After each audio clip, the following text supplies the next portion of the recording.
otherwise dark and dreary life. In Once Upon a Hello, Time, hello, they showed hello, that Jafar ended everybody. up Good forming a relationship morning. with Amara, who was happy to teach her new friend the art of sorcery. Little did she know that her own abilities would be used against her in a twisted manner by her new pupil. You see, after Jafar learned about genies, he also learned that using the right spell, he could become as powerful as a genie himself. And at that point in time, the only thing on the young sorcerer's mind was revenge against his father. And in order for that to happen, he had to make sure that he was the most powerful being in the world. This meant getting rid of the competition, which included his mentor, Amara. There is no telling. So I start off with the laser gun this time, as it is the most effective weapon in the early stages. It can wipe out all enemies without missing a single one with high rate linear attacks. The only downside is its limited range, but I can compensate for that by buying enhanced laser and laser refraction and docking.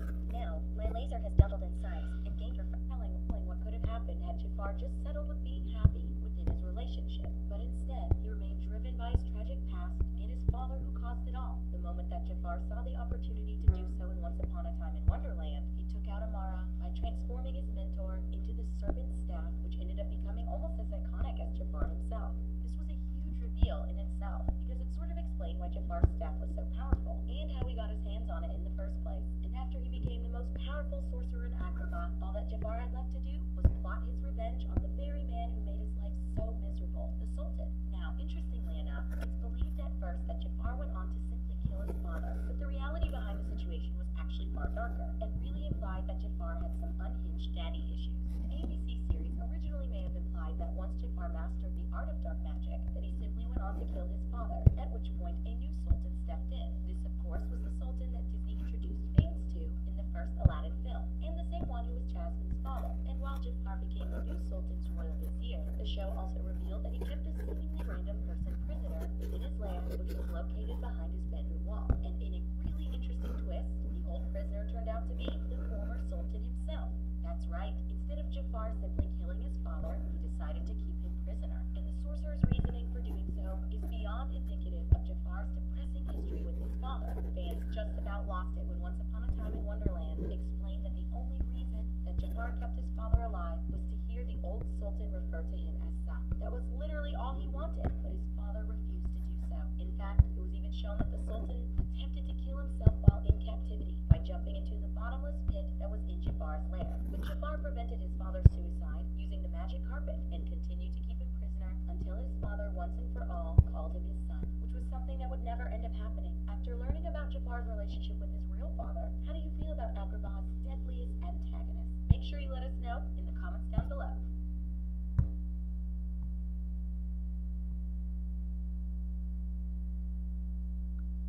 On this channel, I've talked a whole lot about how Family Guy characters have changed over its 20-year run, some for the better and others for the worse.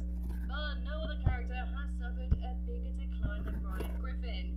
This pooch started out as Peter's level-headed friend, his conscience, and his voice of reason, and in many ways, he was the show's moral compass. Seemed like a good counterpoint to Peter to have this dog, be this very erudite, well-spoken character.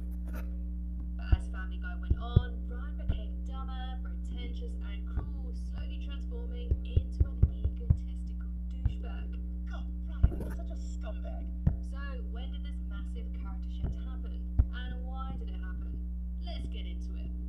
Now, I know for many of you, Family Guy has been around longer than you've even been alive. I mean, I was only 4 years old when it premiered in 1999, so there's many of us that only started watching it a good few years into the show's run. Therefore, we've mostly only known Brian as a pretentious D-bag with a huge ego, or as Julian would put it, and he's got a big ego. But in the early seasons, he was a much different character. He was someone of high intellect and morals with an equally sharp, dry wit. He was someone just trying to find meaning in his lonely life. And it seemed to me that Brian was always set MacFarlane's self-insert character, the creator of the show's way to integrate himself into his own cartoon. I mean, they are similar in many ways. They're both liberals, they both share a love for swing and Sinatra-style music, and they are both atheists. I'm an atheist. I mean, Seth doesn't even really change his voice when he performs as Brian. Hate Trivial Pursuit. Always makes me feel so stupid. More stupid than that time you locked your keys out of the car. Now, since the beginning, Family Guy has been known for its crass humor, never shying away from a cheap fart joke.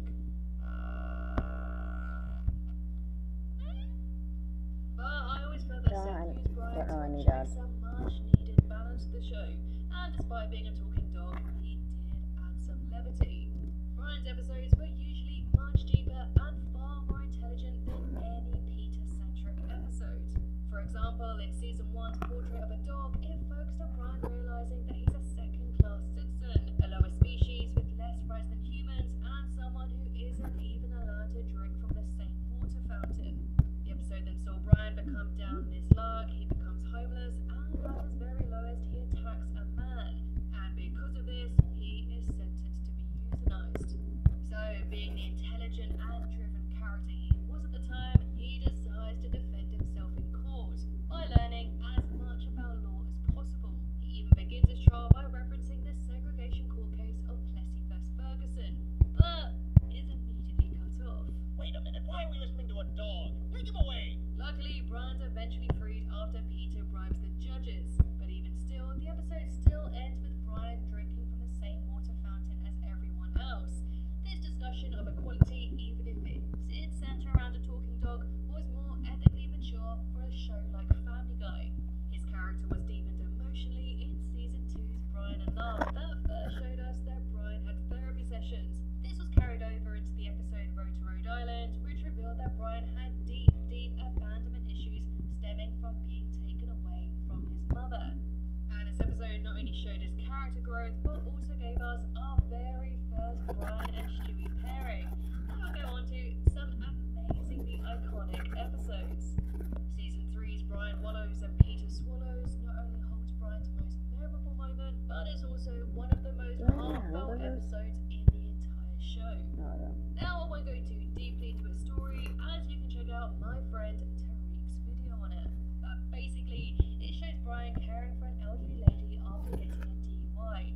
And although he can't stand her at first, the two soon connect deeply on an emotional level, and they fall in love.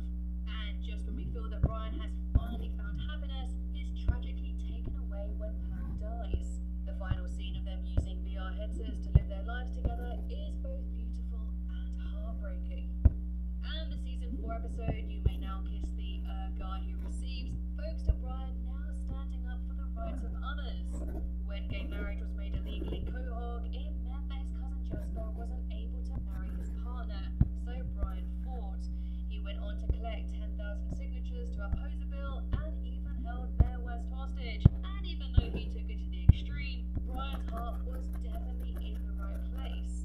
He succeeded and the bill was torn up.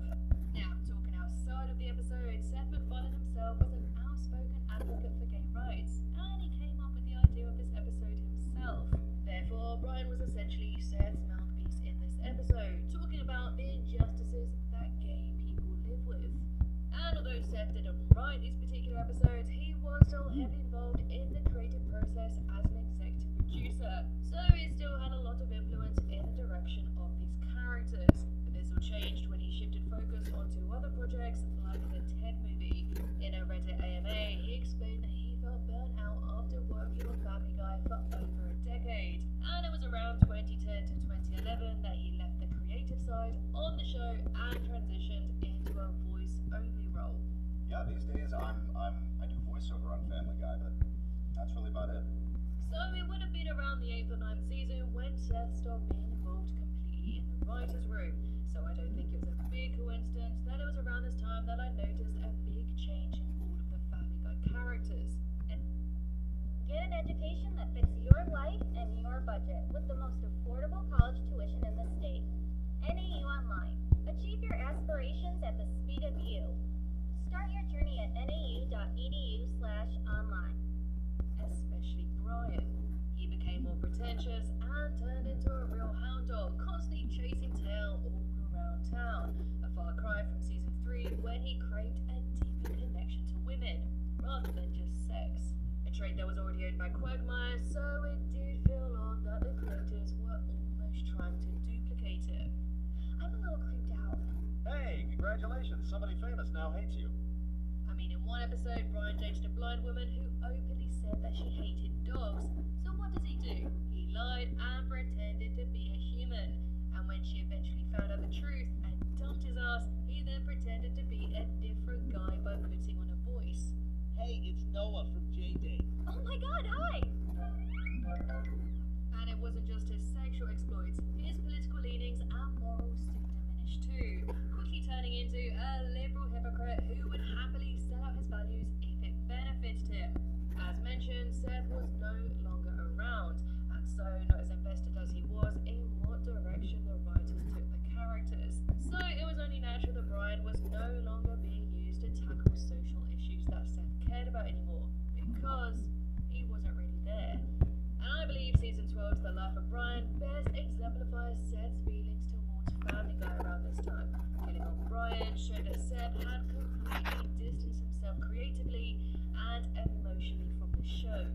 So to talk about this controversial moment in Family Guy history, I asked a little help from the biggest Brian Griffin fan I know, LS Mark.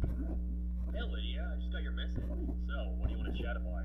Fairly Odd Parents timeline or Five Nights at Freddy's perhaps? Nah, I want to hear you talk about Brian's death in Family Guy again. When did I become the Brian Griffin guy? Okay, let's journey back to 2013 when I was 11 years old and a big Family Guy fan. I had the DVDs, the toys, whatever this was. Oh, that's all. Which brings me to who my favorite character was. Brian always felt like the realest one in the show, despite being a talking dog. Whether he was looking for his lost mother, fighting for custody of his children, or finding love, his episodes always starred to me as being some of the best in Family Guy. So imagine my reaction when I watched this for the first time. I love you all. Yeah, I cried. No, seriously, I'm not exaggerating. I cried at the death of Brian Griffin. I loved Family Guy, so seeing one of my favorite characters so brutally mangled in front of my 11-year-old eyes, it messed me up. And I wasn't the only one. It sparked massive backlash from fans all around the world, with tens of thousands signing petitions to bring it back. Hell, some people even got it branded on their skin in solidarity. The response to Brian's death was so loud that the writers couldn't ignore it any longer, bringing him back just 2 episodes later. Except, it's not exactly what happened. Even though many people believed that the backlash brought Brian back, that simply wasn't true. Brian was always planned to return when he did. It takes roughly around a year for an episode to be completed, so it would have been impossible to create an entire episode in just a couple of weeks. Basically, it was just a big hoax to fuck with us. A cheap trick to boost ratings. Seth MacFarlane even tweeted as much, saying it was trying to teach us some Christmas family lesson. Yeah, right, Seth. What's worse is that when he was brought back, the writers dialed Brian's douchiness up to 1,000. He tricked Quagmire out of thousands of dollars and even gave Stewie herpes. And personally, I think it would have been better if Vinny said, and Brian said, well, Dad. If you want to hear more hot takes or more on Brian specifically, then check out my videos over on my channel. Or if you've got an odd 5 hours knocking around, then hey, check out my 5-hour-long Family Guy ranking. Thanks for having me on again, Lydia, and letting me relive my childhood trauma. Thanks so much, Mark. And carrying on from what you were saying, I feel that Brian's death signified that Seth was pretty much done with the character and the show as a whole. I just can't imagine Seth signing off on this cheap fake death trick back in the earlier seasons, especially for a character he was obviously so connected with. And when Brian returned, this marked the biggest turning point for his character, where his worst traits were amplified to a million. And let's face it, his faults were always kind of there, but they made him interesting. But the writers really went ham on all of the negative aspects of his personality, which kind of made us hate him. For example, in season 6's The Formula for Brian, it showed that he had an estranged son called Dylan. And although he was reluctant at first to be his parent, Brian did step up to support the kid. And the two did become super close, making the ending all the more emotional when Dylan left to take care of his sick mother. I'm proud of you, Dylan. My life will never be the same without you. However, this was all undone by season 12's Brian's a Bad Father, released only a couple of episodes after Brian returned from the dead. The episode reveals that he's been completely ignoring his son, Hey, if I click ignore, will he know that I'm sending him a voicemail? avoiding him, dodging his calls, but that all changes when he discovers that Dylan is an actor on a successful TV show, and he even guilt trips Dylan into getting him a job in the writer's room, basically using him to fulfill all of his own ambitions. You're a terrible father. It seems that the moral compass we labeled Brian as initially was spiraling out of control. They turned him into a complete psychopath at this point. I do remember that time in season 15 where he lets a woman drown just because she has a baby.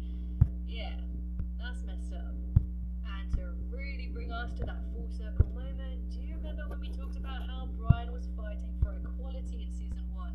Well, in season 16's The Wolf of Wall Street, he completely sells out his own dog kind when they discover his investment in a protein drink company that makes products out of dogs.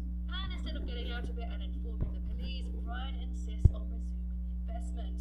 Wall Street is a people-eat dog world. Everyone knows that. Oh my god! That is until he finds himself on the receiving end and is about to get blended into a protein shake. Stewie does save him in the end, but instead of looking within and taking accountability, he instead pins the blame on the evils of Wall Street. You did it for 1 week and were literally eating your own kind. This isn't about Wall Street. I cannot stress that enough. But complaining that Family Guy characters are now cruel is kind of like complaining that water is wet, because they're all pretty much awful by this point. And I don't want to be all negative about Brian, because you know what, despite all of this, I don't dislike him. And I know this is probably a controversial opinion, but I do kind of like douchebag Brian. No, I know, I won't deny he was a lot more complex and better written earlier on in the show, but his pretentiousness is kind of hilarious, and personally, I think it's kind of funny when he goes all pseudo-intellectual. But not everybody will get that. That's just for the scholars 100 years from now. His intelligence is all surface level, and so I love it when Stewie groans and calls Brian out on all of his bullcrap. Just like I knew your play was a mediocre patchwork of hackneyed ideas and tired cliches. Like when he's so desperate to be a writer, yet he doesn't read himself. Well, I'm sort of between books right now. Yeah? What was the last thing you read? He's got you on the ropes now. And he'll repeatedly name drop a superfluous fact just to seem smart. Now you're starting to sound like Mark Twain, whose real name was Samuel Clemens. Oh, that is so your go-to. I've just always found these moments to be really funny, mostly because it plays so well against Stewie, and even today, you can't deny that the Stewie and Brian Griffin episodes are usually the best ones.